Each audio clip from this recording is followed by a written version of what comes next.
আসসালামু আলাইকুম। আজকের ভিডিওতে আমরা এমন এক গুরুতর বিষয় নিয়ে কথা বলবো যেটা শুনে হয়তো আপনার শরীর কেঁপে উঠবে। আল্লাহর রাসূল আমাদের স্পষ্টভাবে সতর্ক করে দিয়েছেন কিছু পাপ সম্পর্কে। এগুলো এমন যা করলে মানুষ সরাসরি জাহান্নামের দিকে ধাবিত হয়।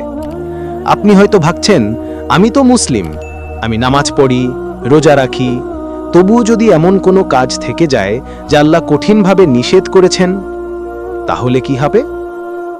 আজ আমরা সেই সব পাপ, তার ভয়াবহ পরিণতি আর মুক্তির পথ নিয়ে কথা বলবো। তাই ভিডিওটা শেষ পর্যন্ত মনোযোগ দিয়ে শুনুন। আল্লাহ কুরআনে বহু জায়গায় বলেছেন, আমার শাস্তি সত্যি কঠিন, কিন্তু সেই সঙ্গে তিনি এটাও বলেছেন যে আমার রহমত আমার ক্রোধকে ছাড়িয়ে গেছে। তাহলে কেন কিছু পাপ এমন আছে যেগুলোর জন্য সরাসরি জাহান্নামের হুঁশিয়ারি এসেছে?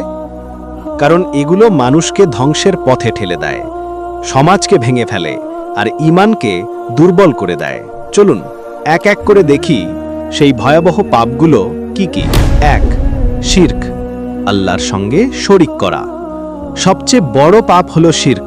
আল্লাহ স্পষ্টভাবে বলেছেন, নিশ্চয়ই আল্লাহ শিরককে ক্ষমা করবেন না। তিনি যাকে ইচ্ছা শিরক ছাড়া অন্য সব গুনাহ ক্ষমা করবেন।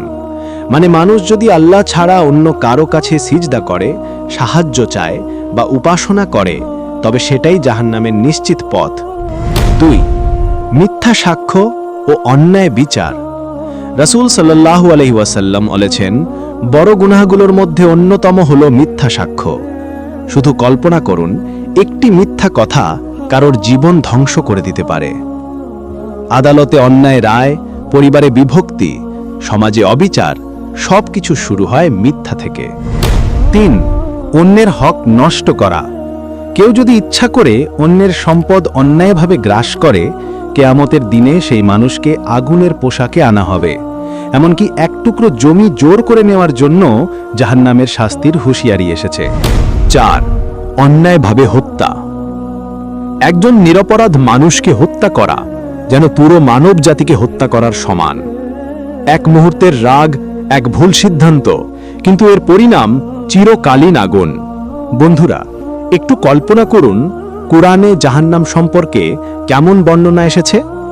সেখানে আগুনের জ্বালা এমন হবে যা আমাদের এই দুনিয়ার আগুনের চেয়ে ৭০ গুণ বেশি উত্তপ্ত।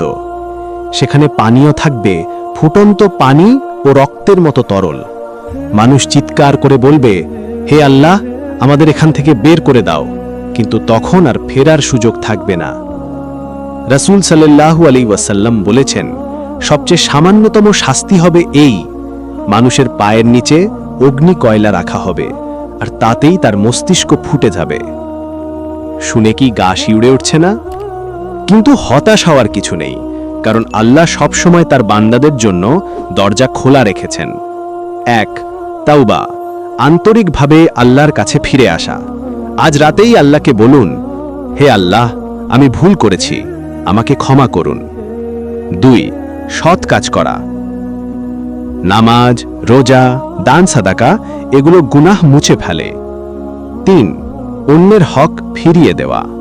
যদি কারো টাকা, সম্পদ বা অধিকার খেয়ে ফেলি, সেটা ফেরত দিতে হবে। ৪. পরিবর্তনের সিদ্ধান্ত।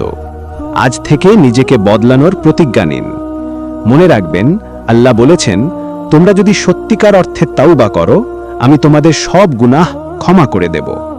প্রিয় ভাই ও বোনেরা, দুনিয়ার জীবন খুব সংক্ষিপ্ত। আমরা প্রতিদিন পাপ করি, হয় জানি নয় জানি না। কিন্তু যদি সতর্ক না হই, তাহলে এই সামান্য পাপগুলোই কিয়ামতের দিনে আমাদের জন্য ভয়ঙ্কর হয়ে উঠবে।